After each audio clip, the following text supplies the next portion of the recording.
नगरीय निकाय चुनाव में आज नामांकन वापसी का अंतिम दिन था। वहीं रायगढ़ नगर निगम के 48 वार्डों में भाजपा व कांग्रेस के बीच सीधी टक्कर के कयास लगाए जा रहे थे। इस बीच मतदान के ठीक पहले आज के दिन कांग्रेस के 2 प्रत्याशी पहले ही मैदान छोड़कर भाजपा प्रत्याशियों को वॉक ओवर दे दिए। वहीं तीसरा प्रत्याशी भी शरद महापात्रे अपना नामांकन वापसी लेने की तैयारी में था।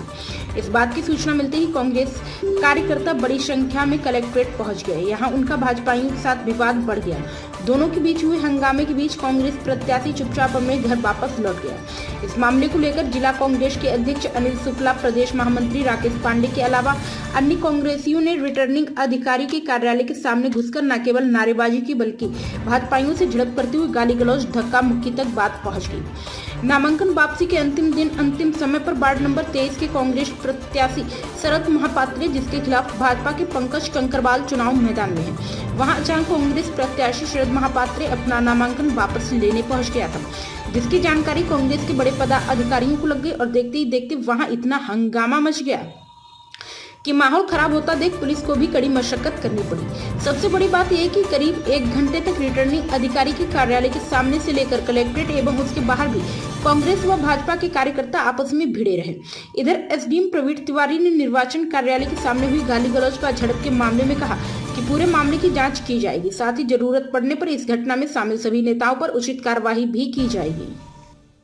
जनता पार्टी के गुंडे हमारे प्रत्याशी को जबरन उठाकर ले आए थे और 3:05 में उन्होंने उनको जबरदस्ती 2:55 में जबरदस्ती उनको कमरे में घुसाया और नाम वापसी के लिए दबाव बना रहे थे।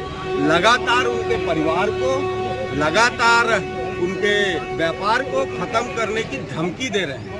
तो मेरा सीधा आरोप है कि ओपी चौधरी के इशारे पर, वित्त मंत्री के इशारे पर इस शहर का जो निष्पक्ष चुनाव होने जा रहा है उसको ये बदनाम करना चाहते हैं, उसमें दबाव की राजनीति करना चाहते हैं। भारतीय जनता पार्टी आंतरिक रूप से हार स्वीकार कर ली है।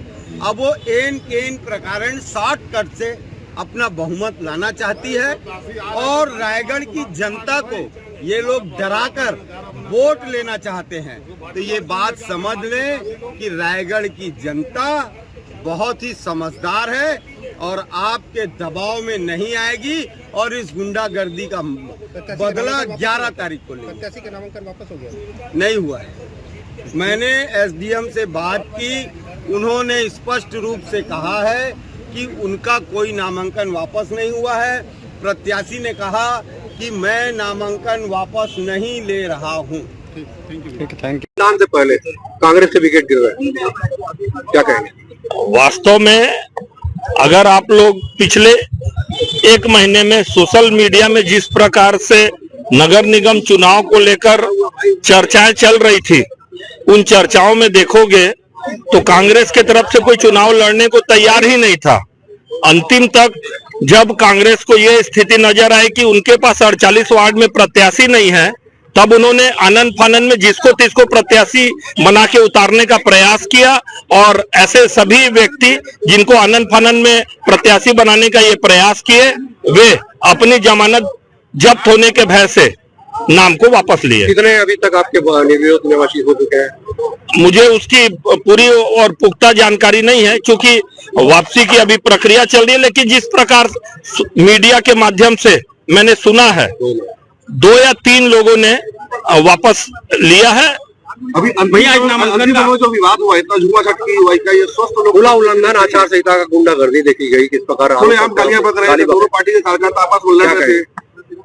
जहां तक मैं जानता हूं, लोकतंत्र में प्रत्याशी का फार्म भरना और उसका वापस लेना संवैधानिक अधिकार है। उस अधिकार को कोई भी व्यक्ति छीन नहीं सकता।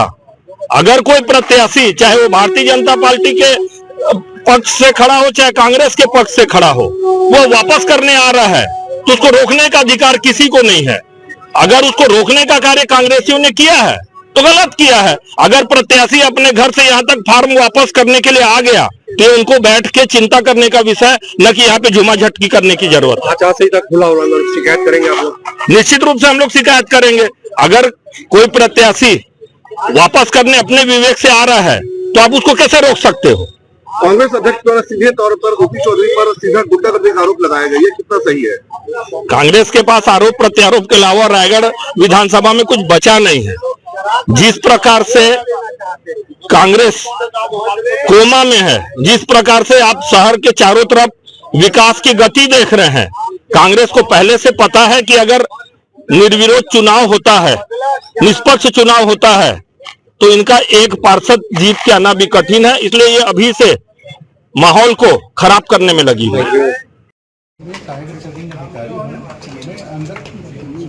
मैं अंदर सहायक रिटर्निंग अधिकारी की भूमिका निभा रहा हूँ और अभी भी वो प्रक्रिया प्रतिका बंटन चल रही है। मेरे कक्ष के अंदर तो ऐसा कुछ हुआ नहीं। अपने कक्ष के बाहर वो ऐसा वीडियो दिखा दूंगा मैं आपको, इंप्लीकेशन में मां बहन के लिए लोग लड़ाई लड़ रहे हैं। भाई तो पुलिस ने अपनी भूमिका निभाई है। कोई मामला दर्ज नहीं हुआ, खाली पत्रकारों को रोके जा रहा है। ये कौन सा नया नियम आ गया? देखिए आप वीडियो फुटेज के आधार पर एफआईआर दर्ज करेंगे, भले वो किसी पार्टी का हो।